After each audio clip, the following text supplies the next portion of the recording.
I don't think I'm satisfied just yet. Good evening, everyone. Aha, we're coming up. The energy and the adrenaline is just warming up. Good evening, everyone. Or how about you turn to your left and right and just say, good evening, hi, how are you? How was your day today? How has the weather been treating everybody though? Okay, I can see shaking of heads. And some people saying, oh no. But at least we're here today. That's what really matters.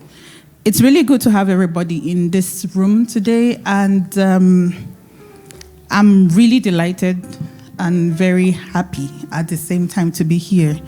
Firstly, I know that we're not here by happenstance or by chance. It was proper planning and also strategic organization to bring everybody here tonight. So I would formally dive into why we are here. Hi, everyone, again. Okay. All right. Good evening, distinguished guests, lovers of stories, seekers of truth, and friends, both in person and online. Welcome to this remarkable gathering of the Lounge of Glass and Darkness.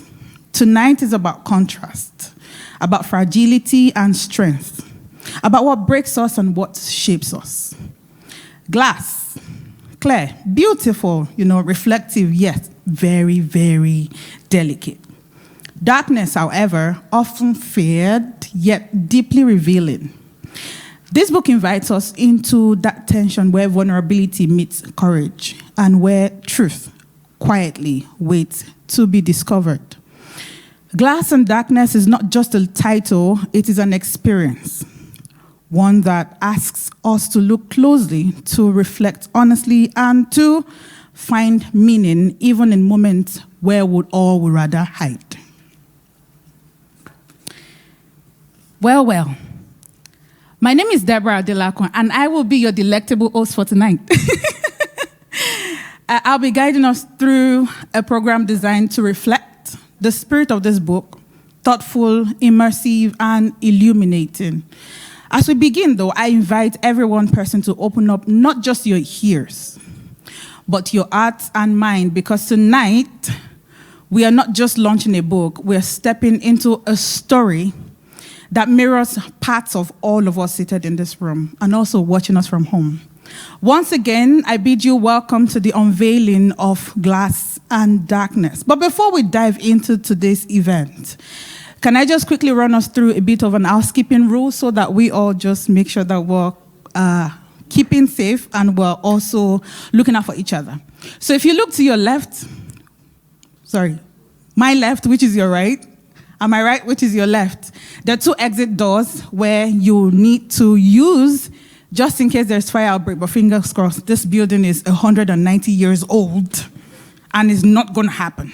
However, if you look behind me to my right and my left, you will also see some doors. You can also use those for exit. However, for convenience, if you probably press, you don't need to raise up your hand. Don't mind me, I'm just being funny. If you go through those doors, there is a restroom downstairs, and up through the stairs, there's another one where the male can use. And we also have beautifully placed dispensers around the facility where you can also grab a cup of water just in case you're thirsty. But no worries, we make plans for all of that already. All right, while we're starting, or whilst we're getting ready to start, can I just quickly invite us to a quick eventful icebreaker if we can. So by show of hands, the book Glass and Darkness, oh my God. Okay. The book Glass and Darkness is quite intriguing, and I know that we all have different expressions. If I was supposed to go round the room to ask us questions about it, for persons who have probably read the preview before now, can I get microphones for persons to go around the room? Just a quick exercise, and then we'll just go into why we're here this evening. Now, let's imagine for a moment, everyone in this room, if this book, rather, were a song, if the book Glass and Darkness were to be a song, guys, what genre do you think it would be? Anybody in the room? if it was supposed to be a song? Say you know that you're singing worship, there is R&B, there is jazz. What genre of music do you think it's going to be? Can the mic please go around? Someone is smiling at me.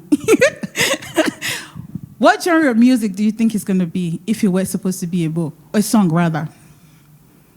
Okay, I think we have a music coordinator here. Can we give Mr. Victor the microphone?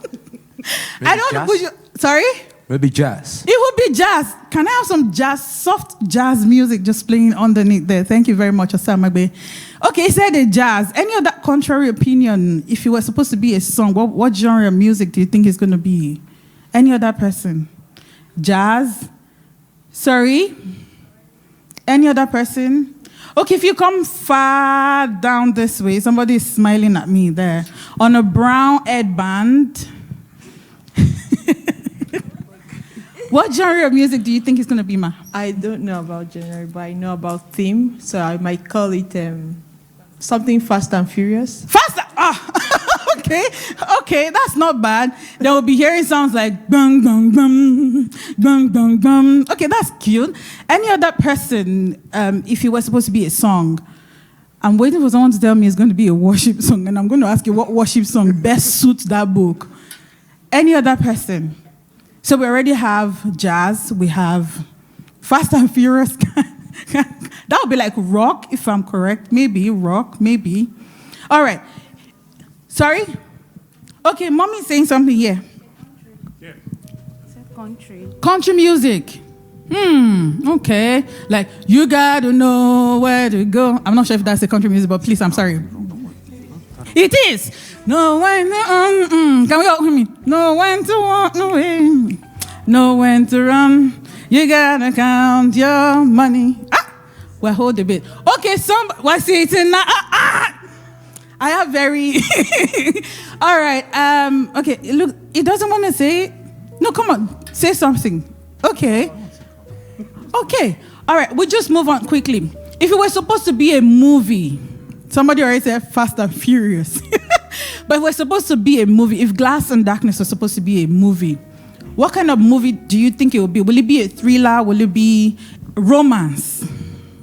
For all of us that likes to read Mills and Boons back there, praise God. Okay, I know all of you. All right, will it be romance? Do you think it's going to be horror? Will it be a thriller? What would you think it would be if it was supposed to be a movie? Can the mic go around the room? Anybody? A thriller. A thriller. Thriller. I was expecting somebody to say thriller like Michael Jackson. But yeah, it would be a thriller. Okay. Well, any other person? Drama. Do we have KT people in the house? Drama. Maybe, right. Maybe we're going to have KT, act Glass and Darkness for sometimes. Any other opinion? Any other person? Anything at all? Or do you think it will be a documentary? Sorry? You think it will be a documentary, yeah? Maybe revealing the story of somebody and all of that. You want to be a CID?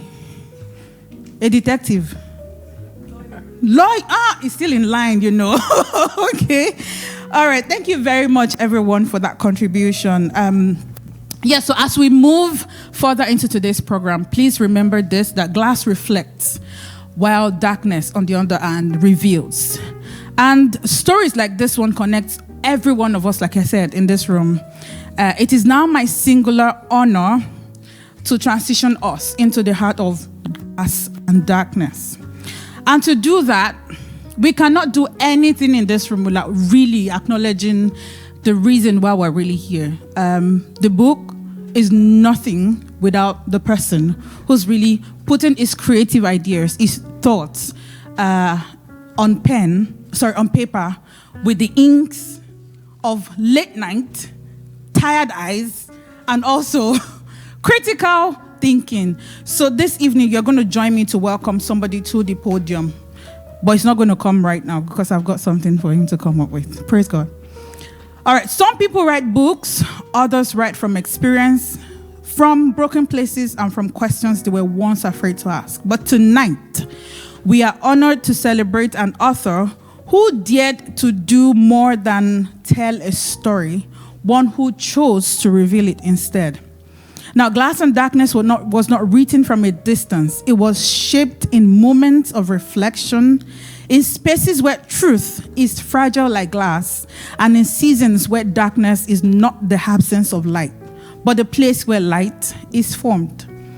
This author understands that vulnerability is not weakness, it is courage. That healing is not always loud, but it is always honest. And that sometimes the bravest thing we can do is look out at ourselves clearly, even when the view is uncomfortable. Through Glass and Darkness, the author invites us all to sit with our questions, confront our shadows, and discover beauty where we least expect it. Ladies and gentlemen, with resounding applause, if you may, I think we should rise to our feet this time.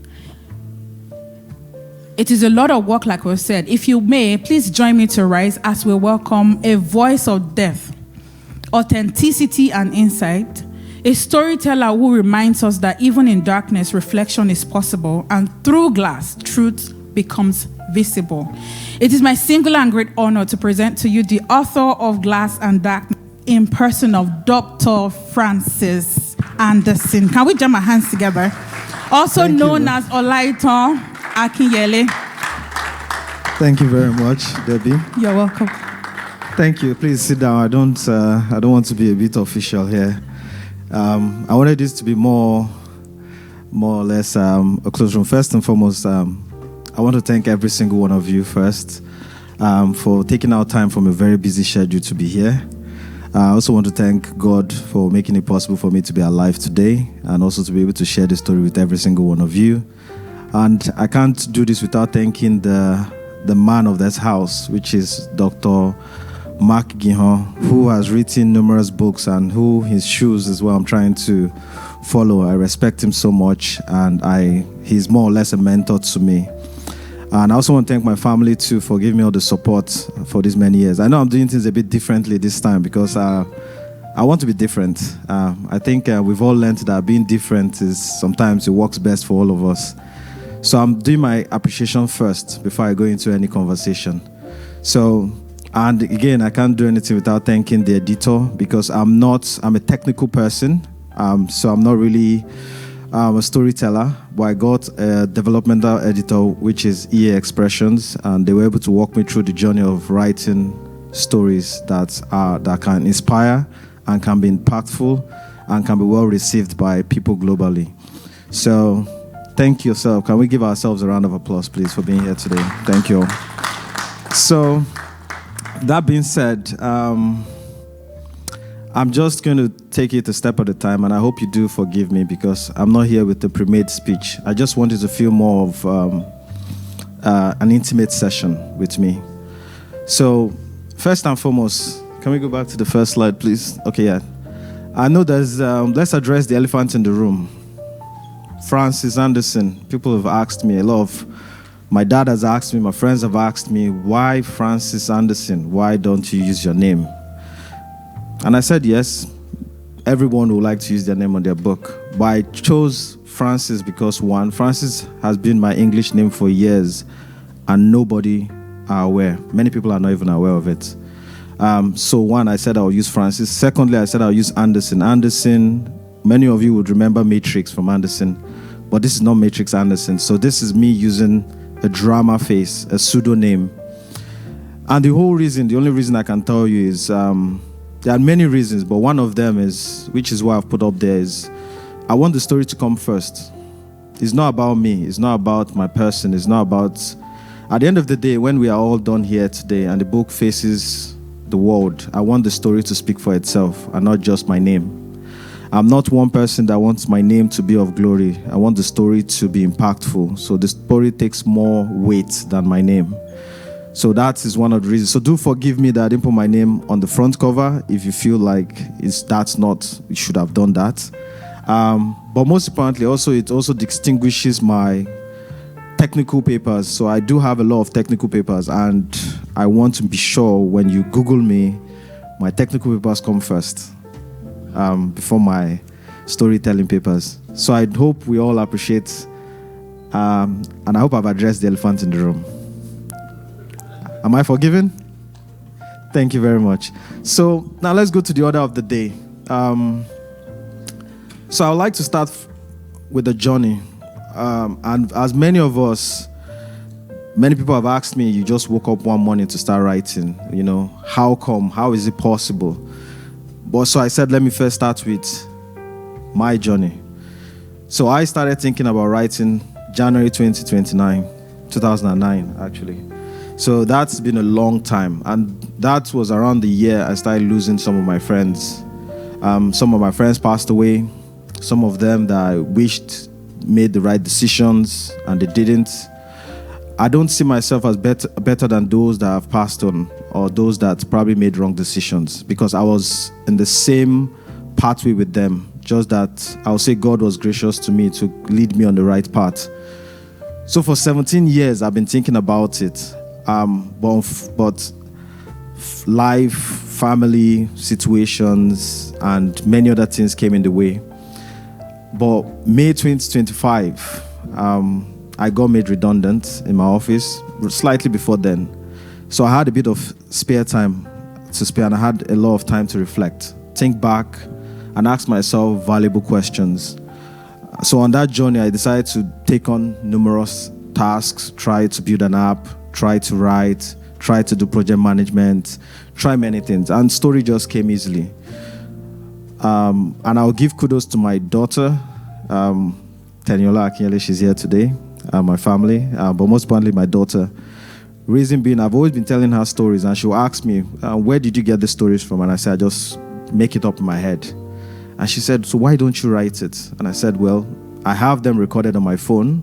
I have them written, and I showed her the timeline. Some of them 5 years, some of them 4 years, some of them 10 years. And she said, well, why don't you just write it down? And I said, okay. So I did take on her suggestion to write it down, and that is the result that we have today.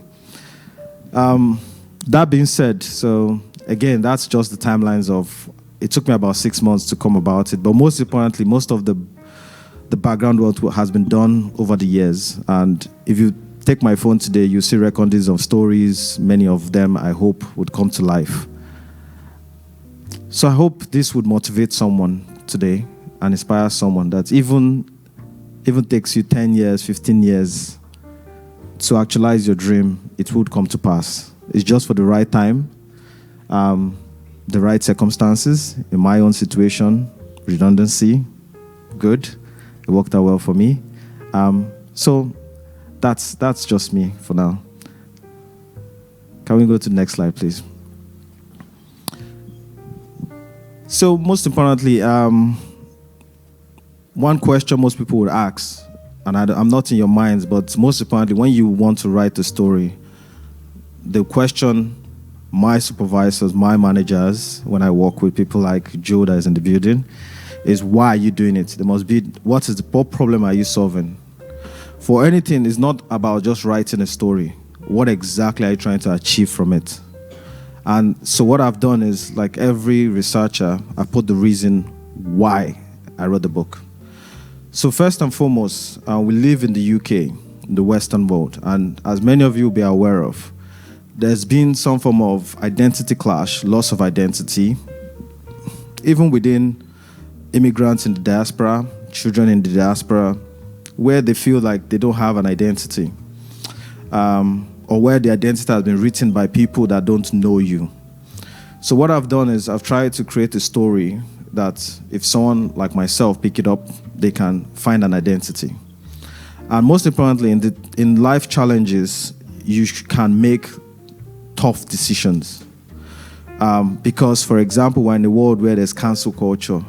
And cancel culture means if there's a lot of noise, it tends to be you go with the easy decision. You don't want to lose your job. You don't want to lose a career. You don't want to be seen as the odd one out. But sometimes the tough decisions might end up being the right decisions. So that is one of the reasons why I thought, yeah, this book, I wanted to put it out there to help someone that is finding their foot and also within that crossroads. Again, I won't read most of the problems, but they're all up there for you to see. So 1 in 3 people feel no sense of purpose or direction in life. And that's why we call it glass and darkness. As Dr. Mark would say, glass over darkness. In life, when we want to make decisions, we're not sure where it will lead us to at the end of the day. We're not clear. So there's a form of darkness, and sometimes we're peering through this dim lens. And most of the times, we're peering based on our experience, most of what we understand. And life is more complex than that. So again, it's kind of helping people to transport themselves into the future and say, if I make this decision today, how does that impact me tomorrow? How does that does it make me better? Does it make me worse? How does that tie in with my purpose in life? So that's one of the reasons why we're trying to use this book, hopefully to address that. Again, 38% feel deeply misunderstood. I'm sure that is clear enough. One of the ones that actually motivated me was gang involvement and criminal exploitation. This has been something that's been ongoing in the UK for a long time. And I was one person that I grew up in a similar situation where I was involved. I wasn't in gangs, but they were trying their best to get me involved in gangs. And it was a very tough decision. It was hard because you had to look at these guys that could literally end your life and tell them no. It was a hard decision, but it was the best decision I ever made. So that's why if someone was to pick up this book, they should be able to see and relate with it. If you're currently in that crossroads with gangs, it feels as though, gangs might be the only option for protection, for friendship. Because interestingly, I did a research, and about 60 to 70% of children that join gangs actually didn't join because of the violence. The violence was an afterthought. It was more because they wanted to belong, friendship. It was all about friendship. It was all about protection, someone they could confide in. So that is one of the reasons why I felt this is the right time, because the numbers, unfortunately, are very alarming in the UK. Also, we have mental health issues and mental health demands. Someone like myself, growing up, I went through a lot of health challenges myself that I had to deal with while growing up, and I could understand back then there was nothing called mental health issues. You couldn't identify if you had a mental health crisis. But most importantly, I was able to find my way, walk my way through it, and there were practical steps I took. So I felt that is one way I could put it in. Hopefully to help someone youths that are afraid of their future, people that feel that, their mental health is at stake. If they could peer through someone's lens and see how they walked their way through life, that might encourage them to say they could make it too. They don't have to end their life, or, the future holds a level of hope, which is what we're trying to bring to people. Again, family alcohol and drug problems. I didn't grow up with a family that had alcohol problems, but I know a lot of people that grew up with homes that had alcohol problems, and I know how much it affected them as children. So this is one of the ways I can put in some of those stories into this book to help someone. And also that also ties into loneliness and vulnerability, because we're all vulnerable. It's in one way, form or the other. But how we address this vulnerability is what makes or mans us, basically. So for me, it's just to tell someone you're not alone. Sometimes the friend that might be in a gang, it's better to be alone than to be in that friendship. Those tough decisions is what we're trying to present to people. So, in summary, if you ask me why, again, the question why, for me it's easy. Growing up in Festac Town, Lagos, Nigeria, is similar to living in the UK. Similar experiences, similar characters, similar gang issues. Everything is similar. So if you can take my experience from years and worlds away, you can as well apply it in today's world, and it can help you. So that is one of the reasons why we're trying to bridge a gap with this book. Next, please. So that's been said, the why has been addressed. So now let's get into the most important reason why we're here, the book. I like to start with the prologue, as many of you might have read the prologue or seen the prologue. So I had to create a visual representation of the prologue here for you to see. It's a bit, it might be a bit worrying to some people. But I'll explain it. It's simple. It's for me, a man of faith, a man that came from a background of spirituality. There is no fence. You can't sit on the fence. It's either good or bad. So you have to decide, really. And for me, growing up felt like that journey for me, where your conscience is almost there to remind you this decision you're making is not good. This decision making is bad. And there are consequences to it, depending on how you see it. There were times in my life when I was there battling 3 dragons. In my case, 3 dragons represented women, drugs, alcohol, and money, basically. Because those 3 are more or less the things that drive a lot of youth's decisions in life. And sometimes I had peace. It felt like when you're with animals with peaceful that were watched over carefully. No issues, no problems. Life was cruising through life easily. Sometimes it's horrible. You're in the night, you're afraid of the future. There are times in which I put in there the boy among pigs. And if you look closely, there are dark figures behind him. Sometimes you make poor decisions and you are in this. It's just like the prodigal son. You think you can't go back. You think it's hard. You think that is the end. You are all in. There is no hope. But again, like I've shown later on, the second to the last pictures, those are evil voices. And all you need to do is make a choice. And those choices will determine either you move to the light or you move to the darkness. And for me, my hope is once you finish this book, it should not be a hard decision to make. If you're struggling, if you're in the mud, if you feel like you're bound and you're not sure what decision to make, this should be able to help you. Next, please. So the most important question and people would ask, who is Toby? Spoiler alert, Toby is me. Sorry for that. Yeah. But again, it's the true story. But what I've done is, like they've said, like most people will say, it's his story. It's actually not true. I agree. That's one of the reasons why I made it fiction. So I altered a lot of parts of the story so that it's enjoyable, it's relatable. And some of the dreams, I didn't dream some of that, just to make it clear. And some of them I did actually dream them. There were times and nights when I wake up, horrible dreams, and I thought to myself, man, I was young, so I was confused. No one to talk to, no one to ask for help. But I'm grateful that I'm here today, and everything is now in the past. So, yes, so Toby's journey was my journey. And I'll just give you a recap of it, hopefully in 2 minutes. I started young, struggling a lot. I was considered the black sheep of the family. So I was very stubborn in itself. I did everything every child would not do. So most times my parents didn't understand me. Sometimes they probably thought, we don't know where he'll end up.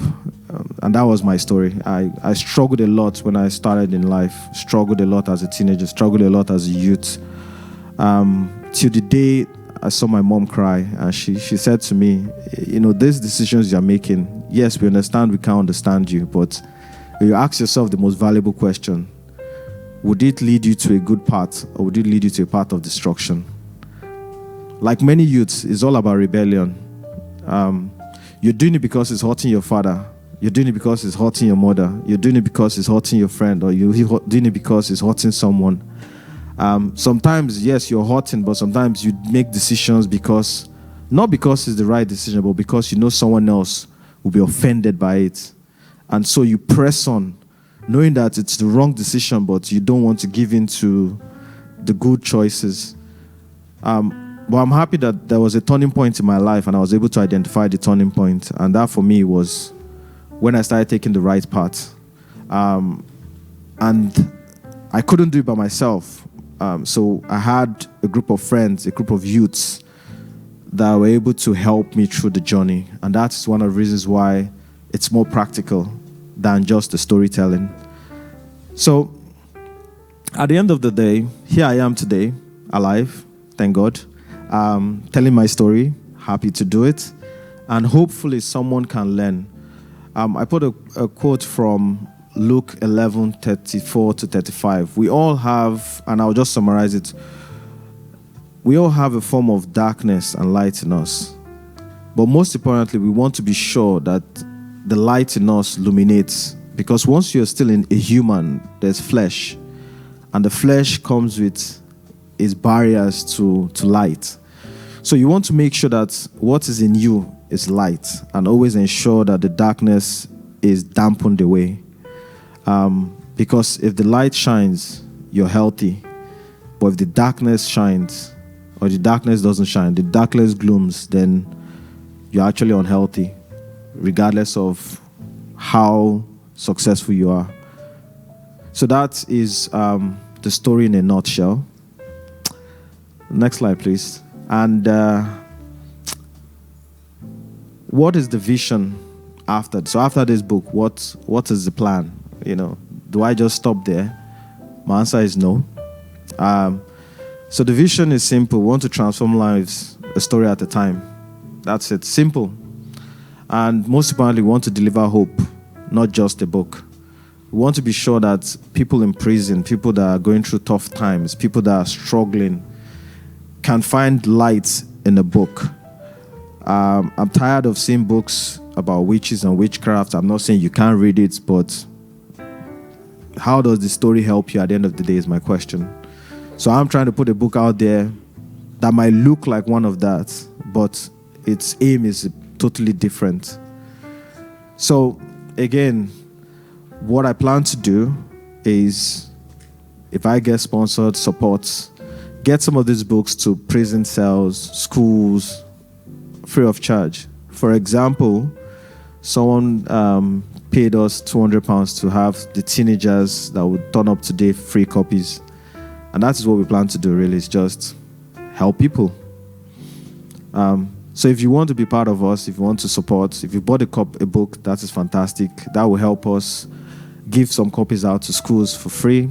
And if you're not, and if you want to still help donate, the link will still be available for those that still want to sponsor the book, so that it can reach to the people that it matters the most. And after this book, the next slide will tell you what plans we have next. If I'm not jobless, just so we're aware, I do have a job, and writing a book is a job. But if I do have spare time, hopefully not redundant, I don't want to be without a job, I would like to write 3 other books. And these books might find... So how I like to present my books is, it will look a bit interesting, a bit action, fiction, and all the rest, but there will be an objective to every book. Nelson and the Ancient Fallen Gods. This will be funny for you to know. That is the story of my dad. So he has always wanted to write a book. He has always never had the opportunity to write one. So I wanted to write one for him, and that is meant to be for my dad. I grew up with a man that tells me very, very fascinating stories when I was young. Stories of different types of gods. He has been in encounters with witches and witchcraft. You might not believe in it, but he has seen them first class. He has interacted with them.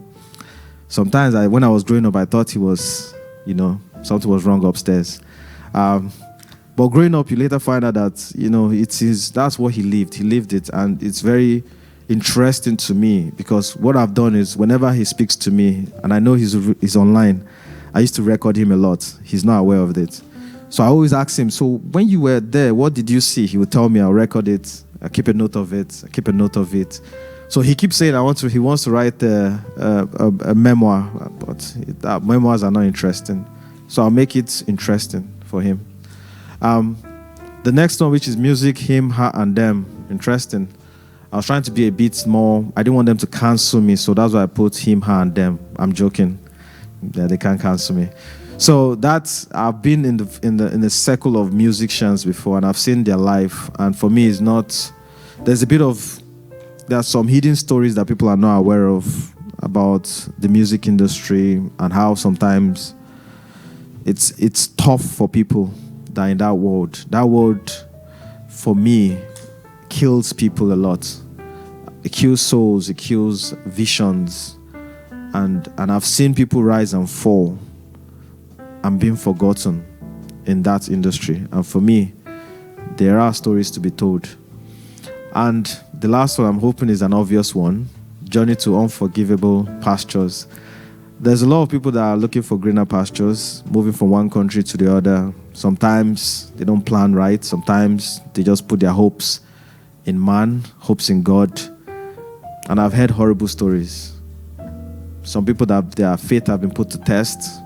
So if I do have the opportunity and if I have spare time, no social media, I will be probably writing this next. Thank you, and I think that wraps it for my session. But for those online, those in person, if you still haven't gotten the book, the links to the Amazon link is above. And if you want a one-on-one session or you want me to come to your group, your church, your community, your organization to have a chat on how we can help people that are struggling, youths and teenagers that are struggling, that have making wrong decisions, you can click on the Kindly link there, the Book Me Now, and you see my availability, and I'm more than happy to render my service to where it's due.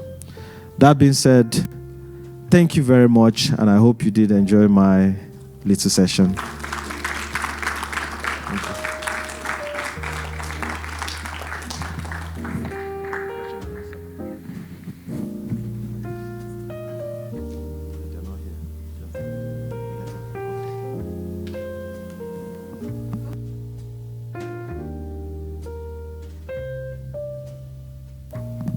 Okay. All right. That was a bit. Can we please jam our hands together again for the author of the book? Come on now. Can we do it better? If Chimamanda was to walk in here, would you clap like that? Keep it going. Keep it going. We're not satisfied just yet. Keep it going. All right. Okay. We can stop now. Thank you very much. All right. Can we just quickly look at the author and say thank you for that beautiful preview that you've given us of the book. It's a good rundown and all. But then I think I have a lot of questions for you, but we'll see after now to talk about it. I would never have thought that was a story, because I sort of read through the book and I'm like, whoever this person is, to think you told us that persons, individuals in this book are probably friction. It was no friction, no. It was him. Maybe not all of it, but it's quite interesting to see people put their own life story into a book. Not so many people will do that in this age and time, especially because people are not trying to really stay safe, because social media is what social media is now. It could make you and it could break you. But it's choosing to use every of your experiences, every of his life journey to maybe not be a yardstick, but like a roadmap for some other individuals who probably their journey might be similar. Maybe the end of the journey will be different, definitely, but the course of it might be similar. So it's an amazing one. And it takes grit to write books these days. Yes, on to the very next thing. We'll have so many, well, maybe a few.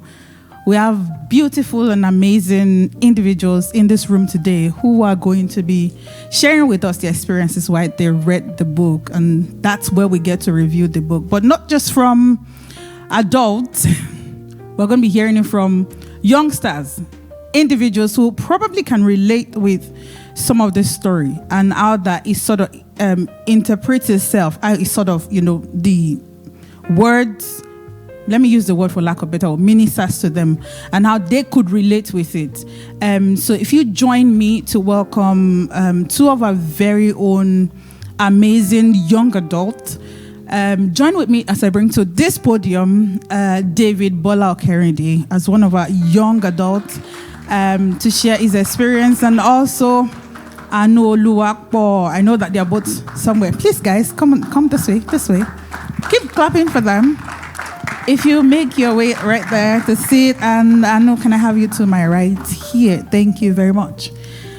All right, so in a few minutes, they are going to be sharing with us what they've been able to garner from that book. I'm sure that they've got different experiences and also will be able to interpret differently what their experience with the book is. So, guys, you've got the floor for about 10 minutes-ish. Thank you very much. Sit back, hold tight, and enjoy. 10, no, 5.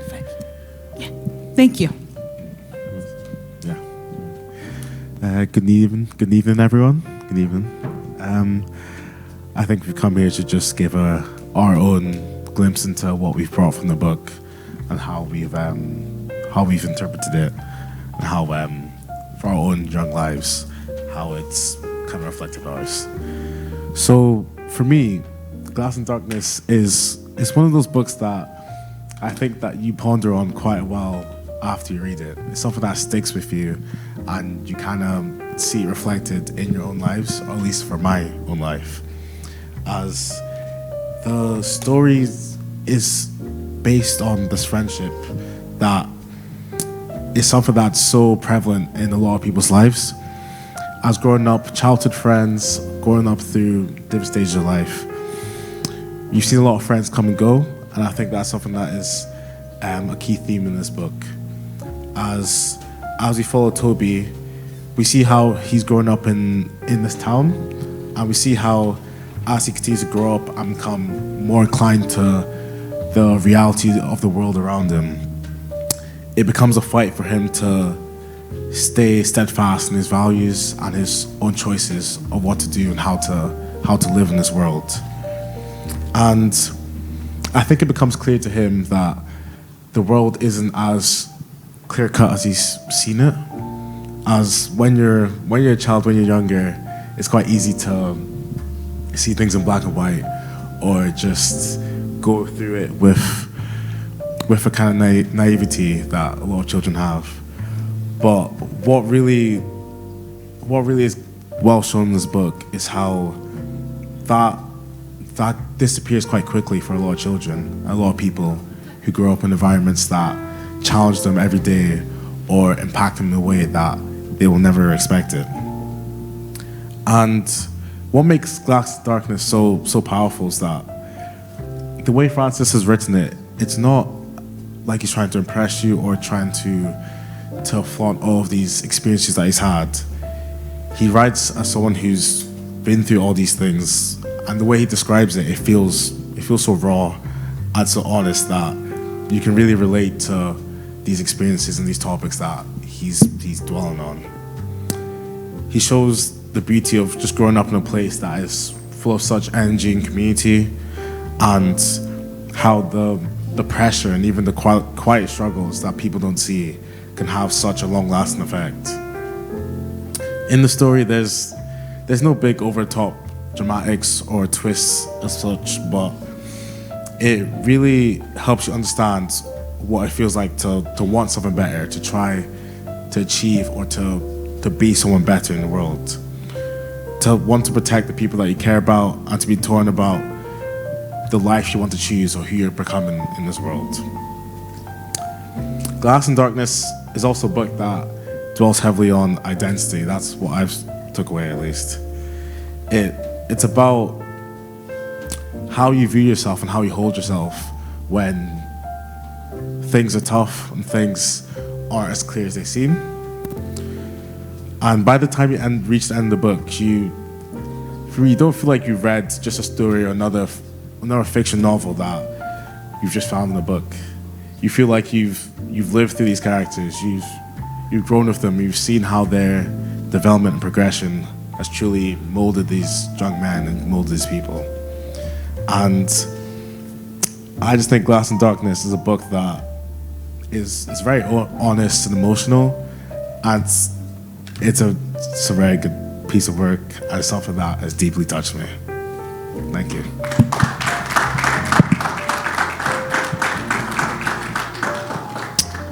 Thank you, David. So when I started reading this book, I read it after a book I was reading, which was also about like living between dreams and reality. And so when I started reading, I was like, oh, that's interesting. How when you start reading the book, there's like when he dreams and something terrible happens in dreams, it kind of, you can relate it to what's happening in reality, and how, what we experience in our day-to-day lives actually might be influenced by our subconscious, or our subconscious influences that. I also just found out that the book was about him like an hour ago, and I was shocked.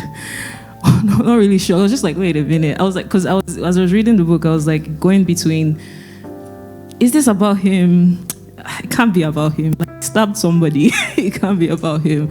But to find out that it's about him is based on his life experience is interesting. And it also shows, like, because as I was reading it, a lot of the experiences he had, something I have gone through.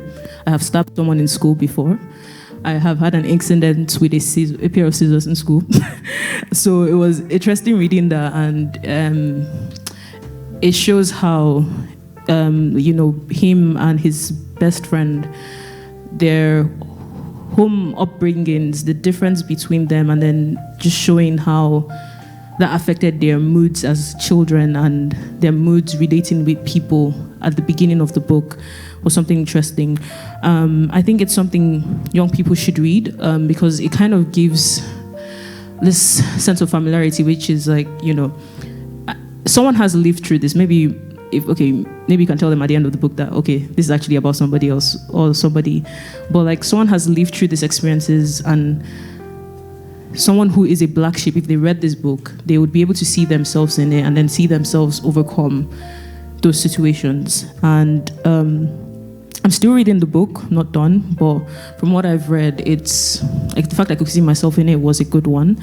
And I also really like the writing styles. It was very descriptive of, the situations he was in.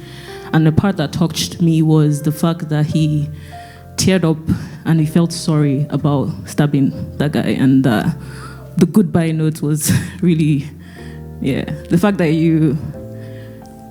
did you actually write that? Did you? No, you didn't. You talk about it later. Okay, first. But yeah, that was like, for such a young person to have gone through something was traumatic. And the reason why the whole incident happened, if you're reading it, you'd feel like, oh, there was a reason why that happened, and not justifying what happened, but like there's a reason why.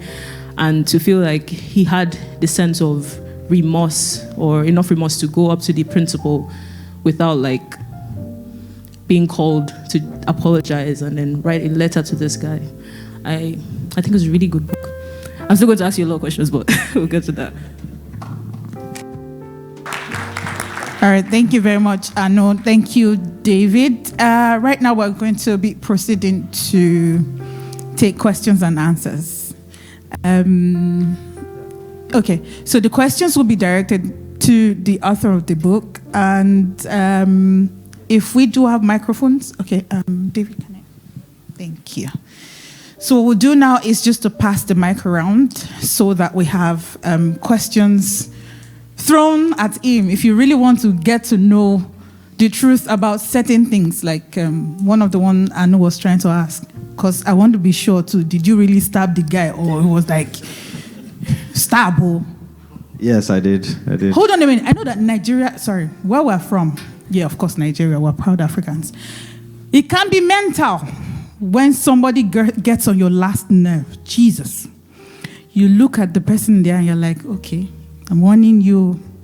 I remember breaking the glass because I was really angry and I didn't want to punch my colleague at school.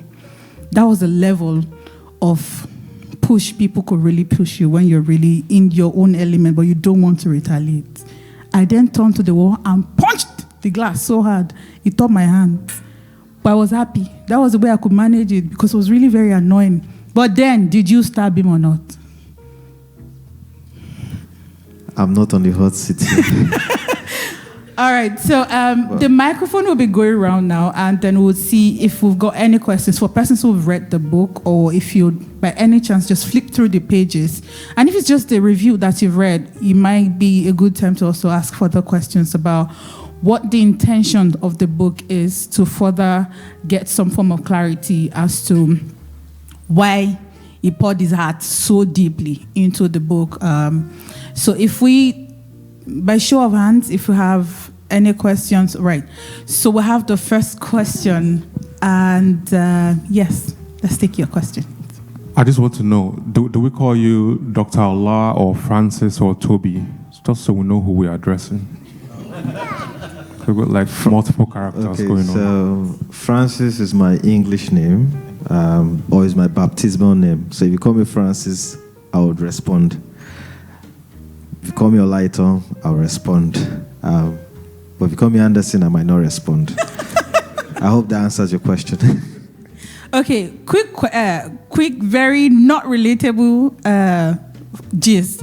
So we were on the phone like a few days ago, and then he told me something about one of his friends calling him out of the blues and like, Olaiton, wait, somebody's impersonating you. I saw your picture, but with a different name, and I'm like, so that will pass for a very good question to know what name exactly we're going to be calling you. But yes, for us, every one of us who know him deeply and very intentionally, we know his name is Dr. Olaiton Akinyele.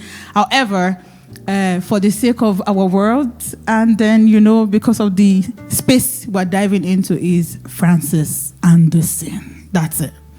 Okay, another hand right there. Yeah, thank you so much. You're and welcome. It's such a privilege to be here tonight. I was Dr. Olaiton's colleague. We did our PhD together at Ayerutuatu University. And when I saw the video, or initially a photo saying, "Oh, come to my book launch," I was like, somebody has used AI to generate something in Ola's name. And I saw a different name, and then I saw it over and over again. I was like, okay, this is actually true. So yeah, I was initially surprised, and I was wondering, how was he able to manage to write a book? Because I know, being an engineer, a technical person, having kids, I'm in exact same shoes as he is, although maybe as a woman it might be more tedious. And I was like, how did you get the time to write a book? And that's exactly why I'm actually here today, to support him and all of that. That being said, I've not read the book. However, I was just wondering, you've made a bit of a clear distinction between darkness and light. And so what's the motivation of, because I would say a more typical title would be maybe Light and Darkness. So why the choice of Glass and Darkness? Thank you very much, Kemi, again. It was wonderful doing PhD with you. The highs and the lows, the sleepless nights. I don't think I ever want to repeat that again. But yeah, to your question, why did I call it Glass and Darkness? So that was picked off Corinthians 12:18. It was Paul that was talking in the Bible. This is the Bible, and it was talking about we as human beings, we tend to peer through the glasses of this world dimly. We make decisions. He was talking about hope, but his interpretation of hope was, for you to be able to be hopeful, you must be able to see beyond the fogs of your lens of your eyes. So when you're looking through life, you have to be able to peer through it, because there's so much darkness that is covering our lenses. It's easy for you to see when you're on the news. It's easier for you to pick bad news than good news. So what he was trying to address in that verse was for us to try, regardless of how dark we are peering through this lens, we should try to identify the light and try to project ourselves towards the end of time. And that will help us make our decisions in life. And that was why I decided to call it Glass and Darkness. I know that it will have sounded a bit like light and darkness. So that's why I changed it slightly to Glass and Darkness. And secondly, my pastor calls it Glass over Darkness, because he also resonates with what I'm trying to address. Because he also believes is putting a glass, you're looking through a glass, everywhere is dark, but still you are pedaling on, even though you know that you have faith that you're making the right decision. You might not be able to see the end from the beginning, but you have that hope that it will all end well. So that is the reason for Glass and Darkness. Thank you. All right, thank you very much. Glass and darkness. What a twist. But we are here for it. Okay, any other question? Okay, yes, you can. Okay, I'll take this first and then we'll come to you, sir. Thank you. Thank you very much. I know I've not read the book because maybe I should apologize openly again when you sent the preview that I couldn't get it on time. Yeah. I want to pick it from the part where you said you want to distinguish between your technical output and the other side of you. And I'm putting the question to you, something to resonate with your potential books that you want to write again. You're trying to use this book to inspire people, yeah, in that category. But I'm now asking that, what about those of your distance mentee or invisible mentee? You know, because, you see some people, you don't know them, but they tell you, oh, I've seen your work, you inspire me, you do this. Yeah, okay, we can talk about those from the technical side. But what about those that they have that technical ability? They also have the archive of writing books, for instance, or doing things like that. And here you've already changed your name to Anderson. So, and they know your works. And probably it could be that, let's say myself, for instance, let me just focus on everything that has to do with my PhD and whatever. And maybe I know I have book that I could write. And I'm looking at you as my mentor. You understand? Sorry, it's a long story, but I want to use it. I want you to relate with where my question is going. He said, oh, okay, yeah, he's gone for his PhD and he's successful. I know you said something that helped me with my PhD. You can't relate with it, but maybe I'll tell you later on. He's very successful. And maybe you come up with the book, Glass and Darkness, and you put on him, oh, he's done his PhD, he's very successful, and he could write. Then I think I can do the same as well. But here you've already changed the game. So, and people will just look straight at you, and it's just technical. Meanwhile, other side of you is coming up. Now we have the opportunity to see that you're the one that wrote this. What about those that are not here? What about those that will not be able to watch the video and everything, but they are your mentees, and they follow you back to back elsewhere? So, do you understand the question? Do you understand where I'm going to? I understand the question, and yeah, I'm just looking at continuously writing. Francis Anderson. Meanwhile, people are looking up to you, being inspired by every of your steps. So that's just my. So one of those people that it's good if you want to be my mentee. Someone wants to be my mentee. I'm more than happy, but I also want to be known in life as someone that did not do things by the book. I'm one of those people, unfortunately. I don't want to do things that everyone is doing. And so if I'm convinced in my heart not to put my name on it, in this scenario is because I wanted the story to come first, as I said. I'll give you a reason why that resonated with me, because a friend of mine in the US read the book and didn't know it was me. And she kind of gave a very good feedback. I said, man, I really like the book. Who is the person that wrote it? And I asked her, did you read to the end? You would have known it was me if you read to the end. And that's why I did put my picture at the back, because it's not about me. In this scenario, it's all about the story, not me. And that's one reason why I took most of everything. I was trying my best to take almost everything. It's my conviction. Someone else is different. If I was to write a book about, let's say, practical ways to make it in life, or maybe how to make 300 million, I might put my name in front of it. So it's how I have, it's a way of me showing people that life can be, it doesn't have to be, in one direction. You can think of other alternatives to doing things. And this is just the way I feel I wanted to do it. And if I have a mentee and they ask me the same question, I'll ask them, don't do it the way I'm doing it. I want to be a pace setter. I want to do things different. I want to disrupt the norm. That's how I want to be. If I was to put my name there to just be the same norm, but for me, it's something different. I want people to talk about it. I want someone to call me and ask and say, your identity has been stolen. Yes, I'm getting attention. So that for me, it's my conviction and why I wanted to take my name off the book. But I would advise my mentee, if your name is so much important, if you want your name to be there, please do it. I won't advise you otherwise. But if you're convicted and if you think otherwise, so be it. So I hope that answers it. And I just remembered I didn't even answer Kemi's question, the last one about how you were able to write the book. I'm someone that knows how to switch off from social media a lot. And I realized very quickly in my life, because I track how much time I spend on social media, at the time it consumes about 3 to 4 hours of my day. And I asked myself, what can I write in 3 to 4 hours, 2 to 4 hours? And I found out that you can write at least 1,000 words in 2 to 4 hours a day.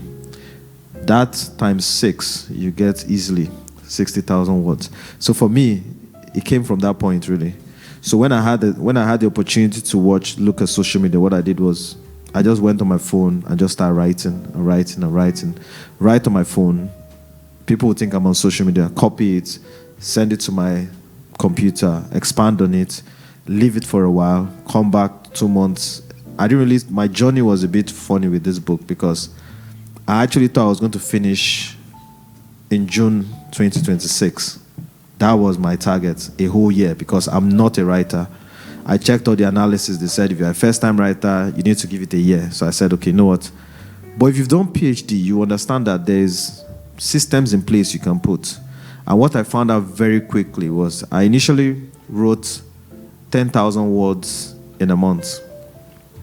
15,000 words. And I spoke to myself and I said, you know what, you can't do any better than this. You need to look for a ghostwriter. So I looked for a ghostwriter. He gave me his bill and I said, no, I'm not going to pay that. I'll keep writing. So I told him, I said, okay, you know what, if I write to 30,000 words, will you bring your price down? And he said, yes. I wrote to 30,000 words. And I asked myself, okay, can I push again to 50,000 words? And you bring your price down again. So by the time I kept going back and forth, I ended up finishing the book. He was pissed off because he was like, you wasted 2 months of my life really waiting to. And I said, I only, was trying to, see how far I could go. And every time I think that is one thing we need to know. We as human beings, we are quick to put a limitation on ourselves. I'm one of those people. So I did put a limitation on myself. I never believed I was going to finish it without having to get someone else. The only thing I knew that I needed was EA Expressions, who was a developmental editor. She worked with me for 2 months. And those 2 months was very important because she had to make it professional and very acceptable. So most of the structure you see in place is not necessarily my idea. I'm not that savvy. But she was able to help me, put things in place. And yeah, I hope that helps you. All right, okay. I'll take that question from there and another one before. All right, good evening, everyone. Doc, my question is, what's that one thing you want your reader to feel after reading the book? Thank you. Hope for a better tomorrow is just a simple question. Hope. I want to be able to give hope to people. I've seen a lot of people that I have someone I know that have tried to kill himself multiple times. And for me, hope matters a lot. So that if my book can end up stopping someone from ending their life, that for me has been achieved. If someone sees themselves and think they're a failure or the world is about to end and it helps them push on, press on a little bit, be more resilient, then I think I've achieved what I want with the book. I hope that answers your question. All right. Okay. I'll take that and then we'll come back to you, sir, and then we'll take herself. All right. Hi, Francis. So my question is, as a technical person, it must have been difficult to deviate, if you will, from what you're used to. So were there times that when writing this book and in the process of writing your future novels, your future books, did you find yourself deviating, if you will, from your technical self? Do you understand? And and making it more about fiction, which is what it was. So that's why I got E-Expression to help me with that. I wrote it initially as a technical person would write. So that's why when they say it's very descriptive, chapter 1, chapter 2 is very, very descriptive. And then I had to be cautioned. And she said, no, this is not how you write it. So for me, it's hard to switch off. I won't lie to you. And that's why I used to tell people, it's always good to be honest. Sometimes that's why there are experts in the room to help you. For me, the developmental editor was very helpful. For 2 months, she really got me to think beyond just telling a story. She taught me about delivery, structure, how you end a story, what is missing. Because previously, when I finished it, there was a lot of things missing. There was a lot of information missing. And so she said, there's a gap here, there's a gap here. It's almost as though when you write a technical paper and you send it for review, they come back with, all manner of feedbacks. So those are part of the reasons. That's why, for me, it wasn't easy, but yeah, we're here now. Thanks. Okay, thank you. Yes, we'll take your questions. Yeah. Hello. Good evening, all. Relive, my question will dwell on the fact that I've not read the book, by the way, but maybe after this night, I think I'll move to go and open it and read. But I'm going to ask how you manage to, knowing you very well and, talk with you, when you were made redundant, for many people at that point, your thought will be, how do I survive? What is the next step? But to use that as an opportunity to think back and start writing, you're going to think about how the bills are going to be paid and all that. You are the second person that is telling me this. I had a friend too who was made redundant and started a real estate business. Today he's got a lot of portfolio. He went back to work, but he used that period to develop himself. So how did you manage to calm yourself down at the face of what is happening to you and be able to concentrate to write? Thank you. Thank you very much for that question. So I'll say it's God first, because you can't, for me, some people say meditation, but I'll say God, because it's not easy. I won't lie to you. And for me, it was even more than, Brian, you know me very well. I went through lots of challenges during that season of my life. But I wanted an escape. And for me, writing became an escape.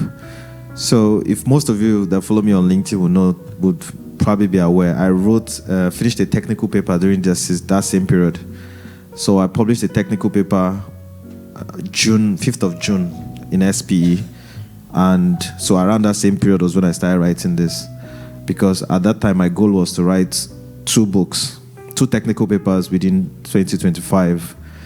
Then redundancy came. So there was no how I could write a second technical paper. And I started thinking to myself, you need to finish your goal. Regardless of what happens, you need to press on, you need to finish. And that's when the book came to mind. And it was when my daughter was talking to me about writing a book. So I said, okay, if I can't write 2 technical papers, then I can write 1 technical paper and 1 storybook or fiction book. And that's, in my own books, I hit my target regardless. So it's one of the reasons. And that's why it's always important you have a vision that's bigger than your situation. If you don't have a vision, when life throws curveballs at you, you then become lost. You don't know what to do. In my situation, I was under immense pressure. I was planning to leave my house, sell my house. I'm sure you're aware, and all those things. But in the midst of it, the only way I was able to escape mentally was to keep writing. So I kept writing my technical paper, kept writing my story, and I kept going on. And that for me was an escape. So after all the noise in the night when everyone was sleeping, I woke up and I started writing. Again, I'll say the redundancy actually helped me be quicker, because when you're jobless, sometimes it helps you finish things quickly. So Say it again. So in a way, you look at the positive from the negative. So I hope that answers you. All right. Yeah. Well, from some part of the book, you also did mention that from your analysis and analogy earlier, you mentioned that there is a way that darkness reveals certain things, which is also very important for every one person. So it's a call to say, if there's something you're already doing and you feel like you're very interested, pray that life does not throw you curveballs. But get serious with it so that if anything happens, you're still very inspired. I think my question would be, what inspired you? But we'll come back to that. We'll take the last question. Okay, good evening, everyone. Well done, sir, for such an amazing book. So my question is this. Reading this book, I think I was one of the person you gave to first go through this book, and it's such an amazing story.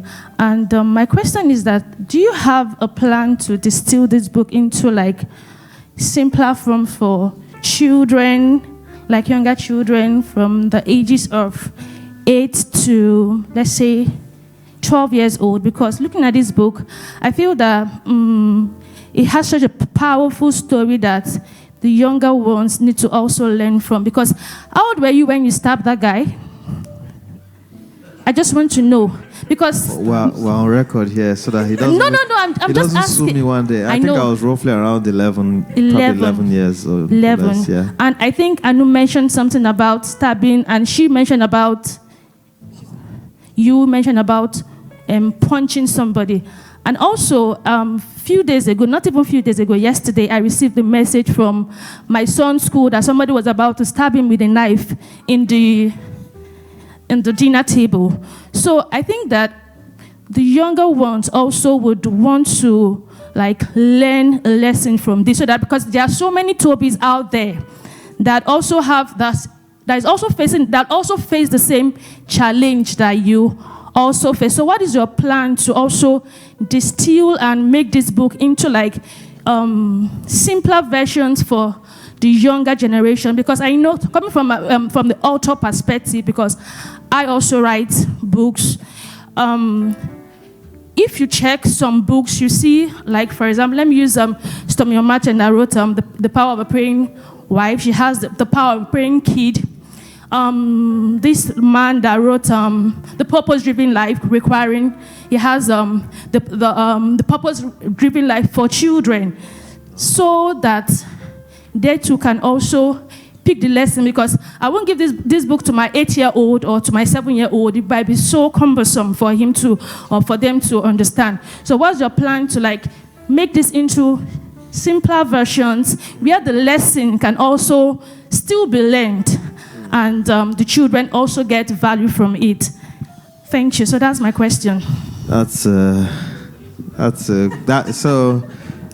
this is what I'll say. That's why we have you in the room. I can pass it on to you, and we can see how they can make it happen. Because I haven't thought, to be honest, I won't lie to you, I haven't thought about it in that direction. I know Dr. Mark said it after he read the book and said for all ages, which initially I was a bit surprised. But he said it's a lesson that all ages can learn from. But I don't know how I can do that. So I guess we can speak after this meeting, and we can see how we can get that working. I'm very busy. Hopefully we can. I'm not unemployed at the moment.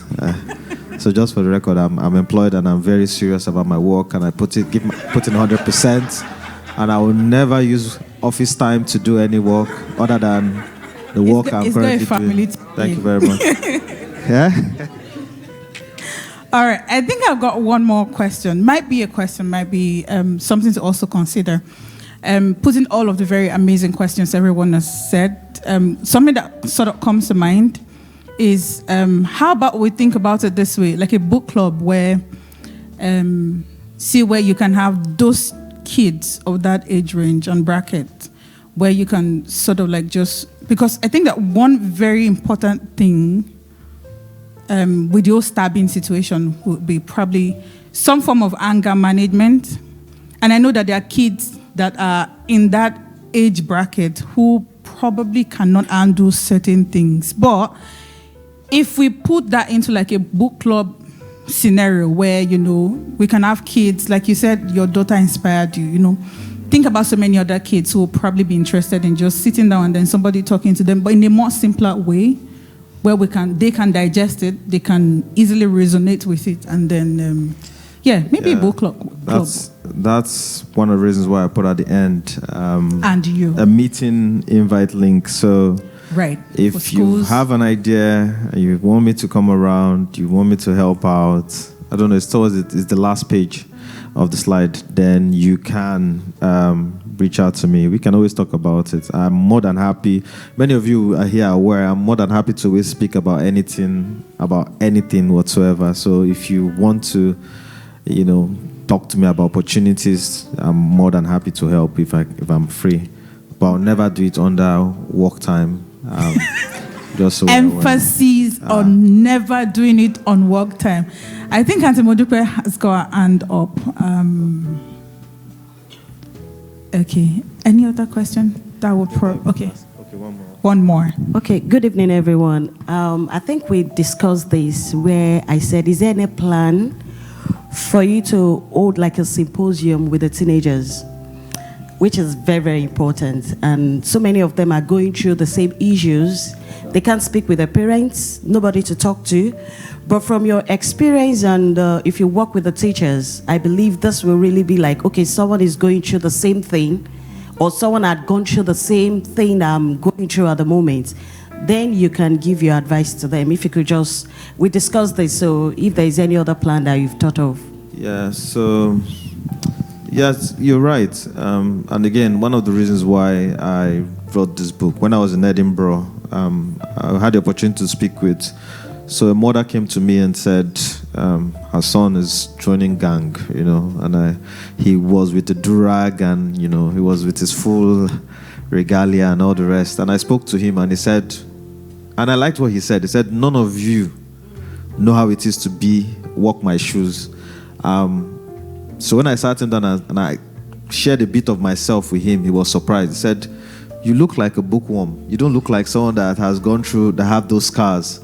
I said, yes, and that is one thing I didn't want us to do when we come around young people, because that's why there's a disconnect.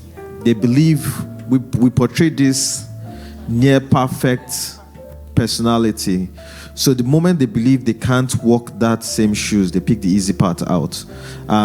And that's why it's very important that, you know, they read such stories so that they can understand and say, we decided to be this, doesn't mean we don't have a past. But most importantly, let's use the past as a lesson, as they say where I work, as the lessons learned, so that they don't have to repeat the same mistakes we made. But yeah, I'm open to it. If that's possible, like I said, there's a booking link. So yeah, more than happy. Thank you. Thank you. All right, the very last question, and we will be wrapping up question time. Thank you. Thank you so much for sharing your book and experience with everyone. I've not read it, but I'm definitely looking forward to reading your book. So I would like to know, what was the most enjoyable part of this whole journey towards today? Today was my most enjoyable part, to be honest. It's done and dusted, and I can rest. But yeah, for me, the learnings for me is I'll take that as one of my enjoyable moments, because I had to learn everything. I had to learn how to do a website. So I literally designed the book myself. The cover I designed it myself. The typesetting I did it myself. I did literally everything myself. So for me, it was a learning curve. And Rena, as you say, your daughter also motivated me. I forgot to mention that. So her book was one of the first books I read about Zara. And it stuck with me because I said, if she can write this book, why can't I? So, and that was, I can't remember, a year ago or something like that. So yeah, it's a fantastic book. So when I read her book, I stuck to me that you have to write it. So yes, thanks again, Zara, for writing. And I hope to read more of your books. I've been looking forward to seeing another book. And if you want us to collaborate, I'm more than happy to help you, to see you. Fusion, God bless you. Yes, thanks, Rena. All right. Anyone can inspire anyone now. That's what it means. So yeah, we'll come to the end of our Q&A now. Can we please jam our hands together again for our author tonight? Thank you so much, sir. Okay, so before we finally leave, we've got a very light refreshment. You know, we can't bring people together for about an hour, have this chit chat and then not have everybody talk over coffee or tea and maybe a snack. So on behalf of the author and the organizing committee of stallions who had made today possible, don't mind me, we will be hosting everybody to tea and coffee just in the chapel. That's what we call it. Just right behind this beautiful altar. There is a door you could access from here and there. But yeah, on behalf of the organizers and also the author, you have refreshments. And before we then come to a final close, this table here is for you to meet with the author, get a signature, an autograph. Dr. Lighton, you will sign my book today. So you're going to have to meet with the author. You can get an autograph. That's all. Let's begin to use the word the way it is. You're going to meet with Dr. Francis Anderson to get an autograph, a signature on your book, so they know that you got it from the book launch. You didn't order it from eBay, Amazon, or any other places. But yeah, if you do, and you probably meet him in person too, he will be very happy too and generous to put his signature in ink. All right, so we will do that whilst we're trying to get our teas and coffees. And right now, just before we bring it to a quick close, we will not leave here without appreciating some amazing setup people who made today very possible to happen. To my far left, there's a beautiful young lady with a nice frame of glasses. Her name is Efe. Can we please say thank you to her by jamming her hands together for helping us put this together? If we look far behind us, we'll see the technical teams who are supposed to be resting and preparing for church tomorrow, but you are here tonight. And that's what brotherhood is all about, and a community of friends. So we deeply appreciate you. Thank you so much for your good work and being here timely. If we then look to our far left, again, my far left, your right, there is another beautiful lady seated in black. She's looking behind like she's not the one I'm about to talk about, but please celebrate with me the admin officer of Jesus House Aberdeen, in person of Stamoduke Oluwa. She's been a very amazing person to helping us make sure that today is possible. And to every one person who has made today possible, either by arranging the tables, carrying chairs, ensuring that this day comes out this beautiful and glorious, we really want to say thank you. And finally, can we jam our hands together again for the author of the day, the man who has called everybody together in one room to come celebrate Thoughts in Print. Thank you so much. Thank you so much. We really have had a great time here. I will be inviting to the podium, and thank you for thanking me in advance for hosting you to an amazing evening. I will send him his bills, about 10,000. Don't worry, I know that you are capable. All right, please, with so much joy on your inside, and the fact that today is already a success, and then we cannot wait for many of those copies be seen in our classrooms, in our libraries. That's my utmost prayer for him. And until every teenager sees this piece of work and reads it, Please keep him in your prayers, keep him in your thoughts, and then his family also. It's a lot to do, given the fact that he's a dad of 2 kids, by the way, 2 amazing kids, and he still has time to do that. That's amazing. Well done, sir. So please join me to welcome to the podium Pastor Henry to give us a quick wrap with prayers, and we will then be marching straight to the chapel for a quick coffee, tea, and chat time. Is also a good time to do the meet and greet, get to meet somebody you've not said hello to before. So please help me welcome to the podium Pastor Henry as he brings us to a close this evening. All right, thank you very much.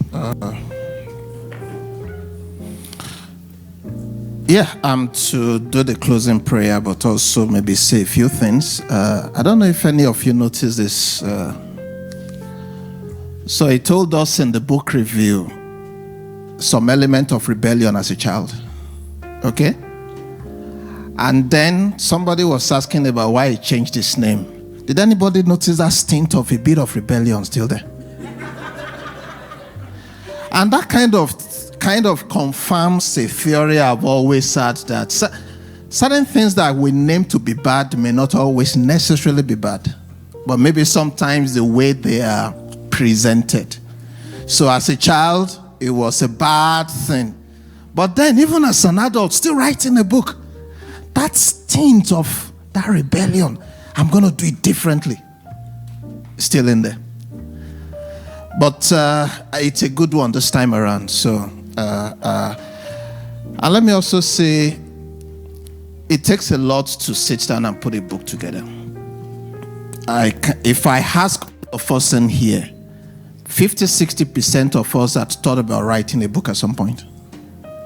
Maybe your first thought probably was about 10 years ago, and you've not put a letter even on paper. But maybe this is an encouragement to say we can do it. Okay?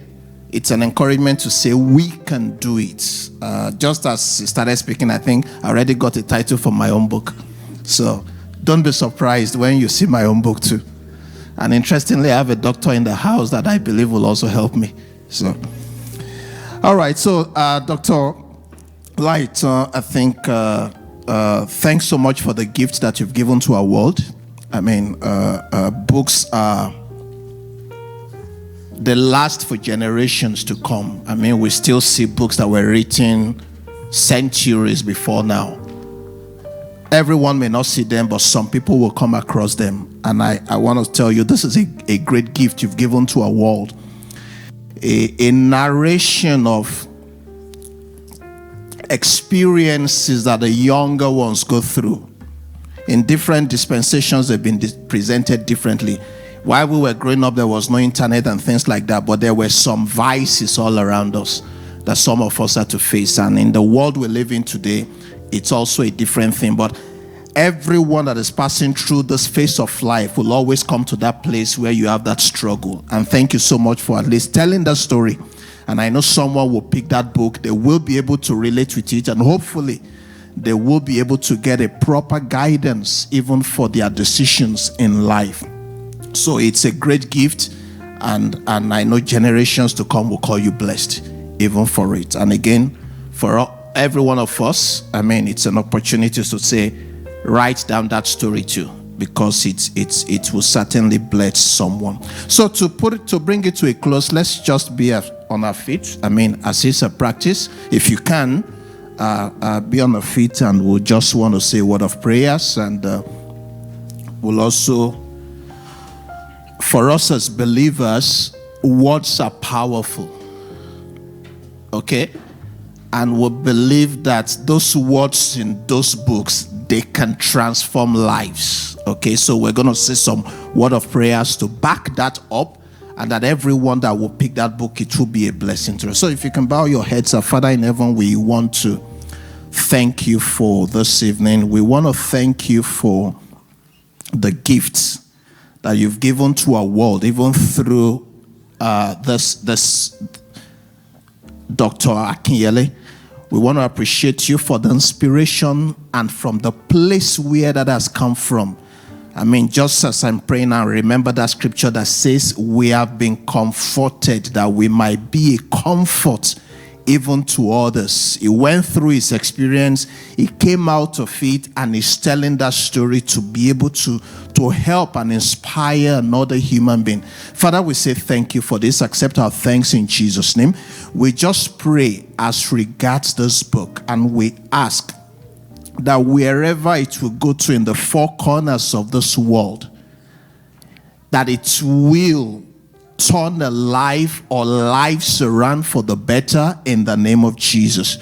We pray that it will not just be read for entertainment, but it will be an inspiration. It will be life-changing. It will be life-transforming for everyone that will lay hand on a copy in the mighty name of Jesus.